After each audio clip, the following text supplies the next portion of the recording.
Hey martial arts and fitness fans, this is Wing Chun Kid here. Today I'm going to show you 5 of the advanced Wing Chun exercises and workout that I do.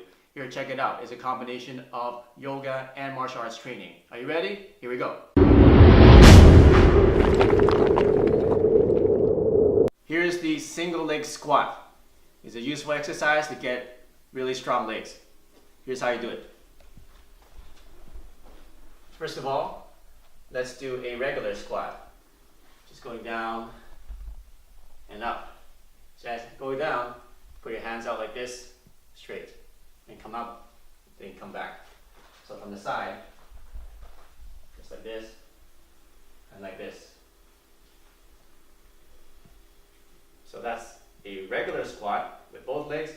Now all you need to do is do it with one leg.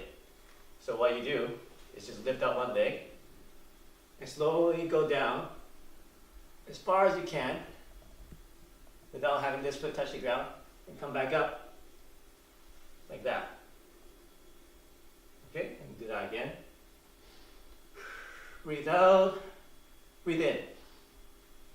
Make sure you combine your breathing with your movements. From the side, you can do it like this. Another point is to keep your toes pointing straight, not outwards and not inwards. Okay, so when I'm doing the squat, my toe is pointing straight. So this way, leg up, hands out, down slowly, all the way. You can stick this one leg out, point your toes like that, and come up slowly like this. So that's the single leg squat. Here's a couple variations you can do for the single leg squat. You can start adding some weights to your hand. A good one to start with is just a regular pole or a wooden bow staff like this one. So we're going to do the same thing, except now we're going to hold up the staff like this and do the squat. That. Wiggle your toes back and forth, turn it around, keep this nice and straight, and come back up with the weight. As you get stronger, you can add weight onto this. Here's an advanced version of the single leg squat. We're going to combine the bow staff and also a couple more movements of the leg. So do your squat as regularly, and when you get the lowest position, move out your left leg or your outside leg to the side, and rotate it to the back, and to the side, and back to the front. And then get back up slowly, like that. Do that 5 to 10 times, and you'll feel the burn. The reason we do this is now you strengthen your entire hip muscles in your leg and in your core. So train hard and have fun.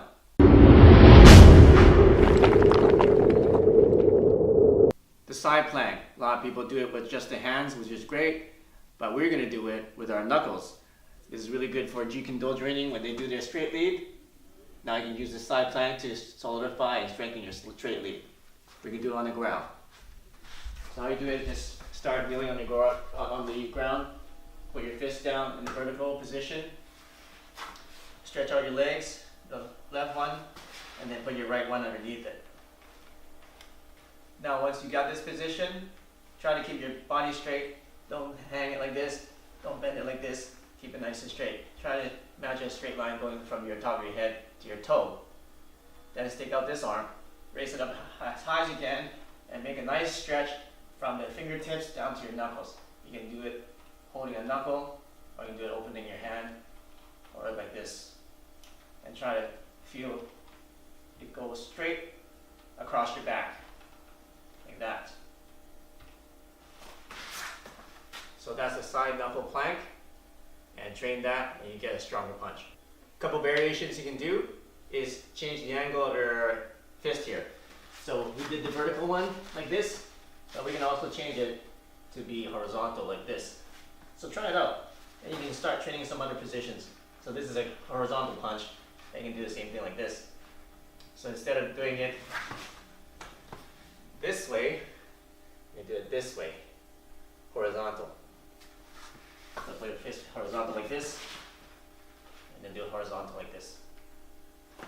If it's getting too easy for you, you can start adding weights, small weights to start with, and doing it like this.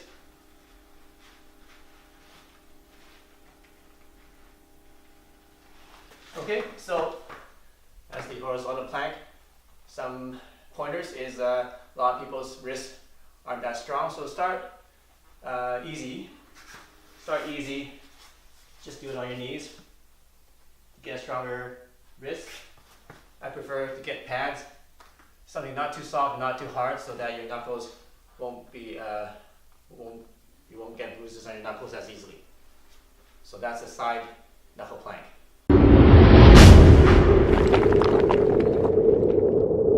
Knuckle handstands. Here's how you do them. A lot of people do handstands with their hand, and this is great. But if you want to train your wrist and train your knuckles for toughness, knuckle handstands is the way to go. You also get stronger shoulders and stronger back. All right, here's how you do it. So start with the wall to help you out, like this. And put your knuckles about shoulder width apart. And then you can angle them in a little bit so it's easier to have the structure. Or just find the angle that you want, that you feel the strongest. So either this way, or it's 45 degrees, or 90 degrees, up to you. I like it somewhere in between. Then just slowly put your legs up one at a time. And get your legs as straight as possible. Put them together like this. And then hold that for as long as you can. Usually 10 seconds to 1 minute is good. You can also put one leg over the other. Alright, so that is your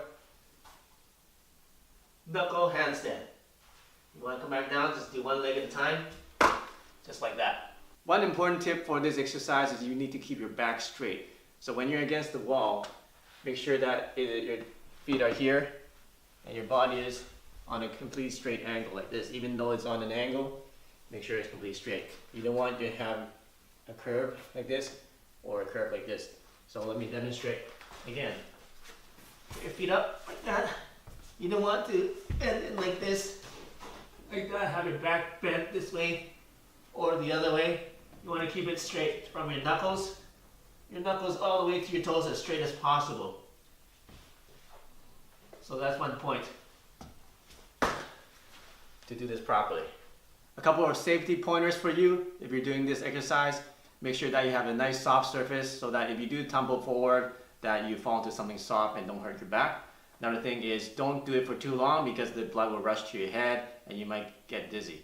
Once you get back up, get up slowly, take a deep breath so that the blood will go back to the rest of your body so that you don't faint.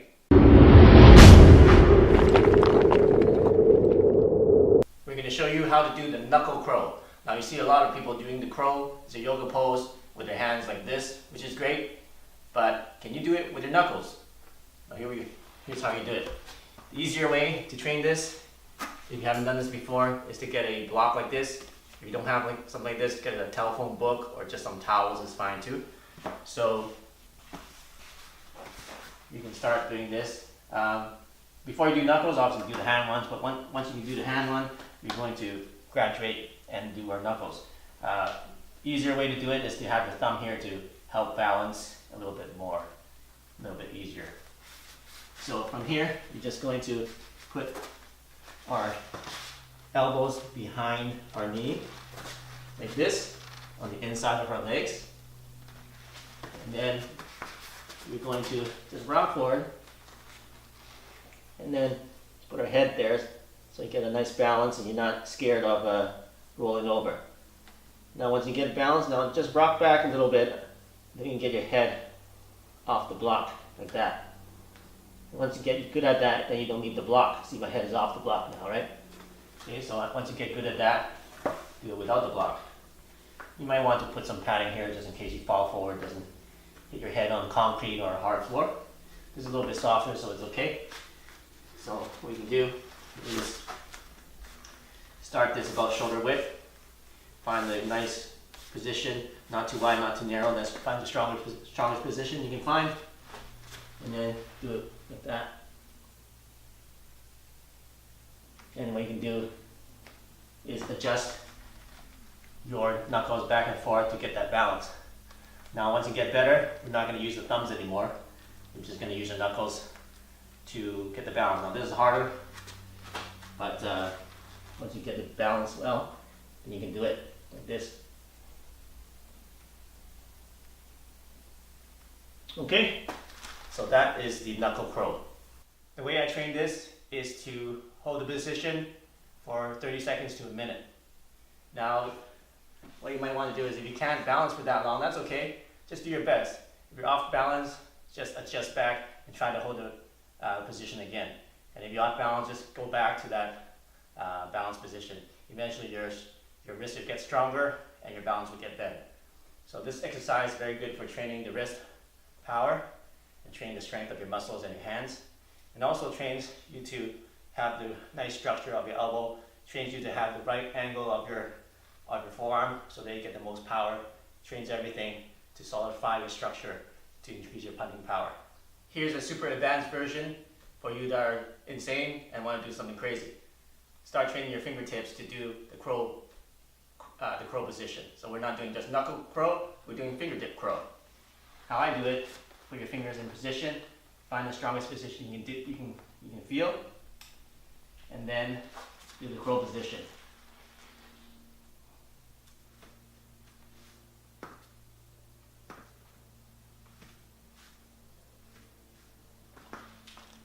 It's very difficult to get balance because your fingers are not as strong as your knuckles. So train hard, and you can start doing it for 1 second, 5 seconds, and start doing this advanced training. Now we're going to do the single knuckle push-up. This is an exercise you can do once you get good at doing a lot of push-ups. I say at least 50 push-ups without stopping. Then you can start doing single hand push-ups with just your knuckles. Here's how you do them. Get into a regular push-up position, and then expand your legs a little bit wider, like that. And then get nice and comfortable, feel a nice strong position. Now put one hand behind your back, and then go down on one, like that. And make sure you do good breathing while you're doing the exercise to get more strength and to have proper technique. Hey, thanks for watching my martial arts training and workout fitness videos. I hope you enjoyed them and used them to get stronger. If you like this video, make sure you check out my other videos that I have on my channel, and make sure you click the subscribe button right here to get the latest and best training and workout and self-defense training lesson videos that I have. So I'll see you soon in the next video.